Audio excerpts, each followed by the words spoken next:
Hello, Uncle Ted, your ice cream alchemist with ice cream every day, and this is pineapple candied ginger custard ice cream, and it is wonderful. You know, my cousin Merritt suggested I make this. I'm glad she did because it came out beautifully.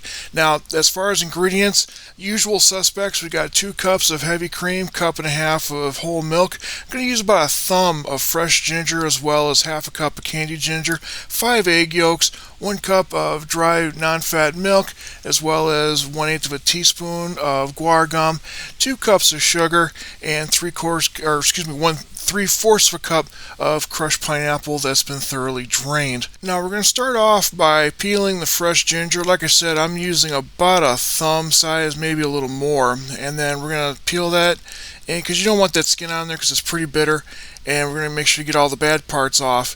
Once we've got that peeled, then we're going to go ahead and chop it up into some smaller pieces, because what's going to happen is we're going to slowly simmer this in our dairy to get as much of that ginger goodness as we can out of that, because this ice cream does have a little bit of that ginger bite, and that really helps. It's not harsh, it's not something that jumps out at you, but it's just subtle, and it's actually a perfect balance.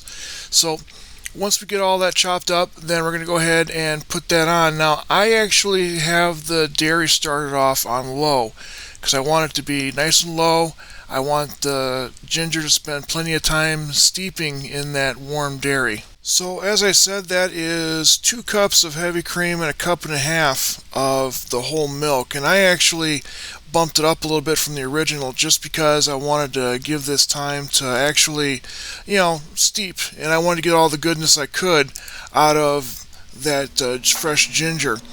Now, while that is slowly steeping, I am going to start working on the pineapple.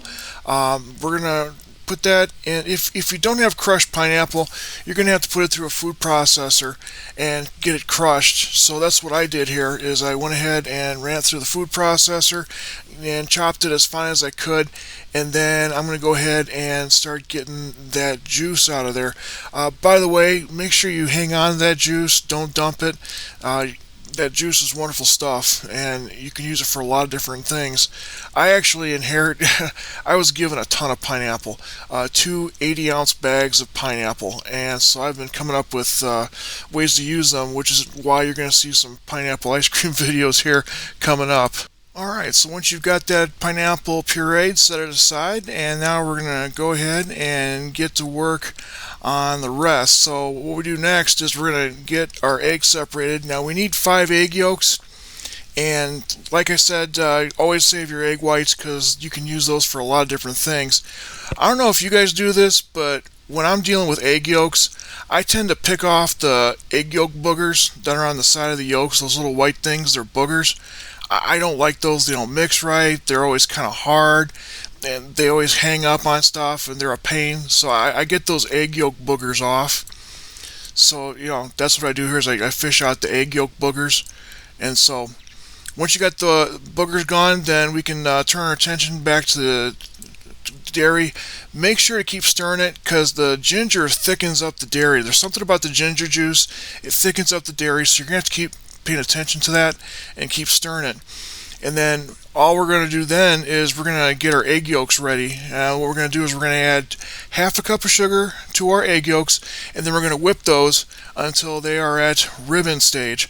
And what that means is after they've turned a very pale yellow, if you pull out the beater, and you can make a ribbon that sits on top before it dissolves in there. And so we're going to get those egg yolks whipped with the sugar until they are at ribbon stage. Okay, so after about 25 or 30 minutes and the dairy has been steeping with the ginger in it, it's time to strain out that ginger, and then we're going to take our non-fat dry milk and mix that in with our dairy. And like I said, you got to do that in batches so it doesn't clump up. Once you've got that incorporated into your dairy, now we can temper it with the eggs. And this is basically our way of heating up the eggs without making scrambled eggs, because if you just put hot milk in with eggs, you're going to end up with scrambled eggs. So you got to do it in batches and whip it up slowly so it incorporates. And so once we get that properly tempered and thoroughly mixed, that means we can put it back on the heat and heat it to 165 degrees for 60 seconds, and we won't end up with scrambled eggs. So this is the tempering process, and that's what we're doing right now. Now, I will say a word of caution when tempering eggs. You want to make sure that you don't whip it out too much because you don't want bubbles mixed in. You don't want to foam it up. Foam in your custard is not a good thing, so you're going to have to be careful not to over whip as you temper your eggs. And like I said, we're going to add that hot dairy in batches, so you generally have to be mindful of that as you're doing all that.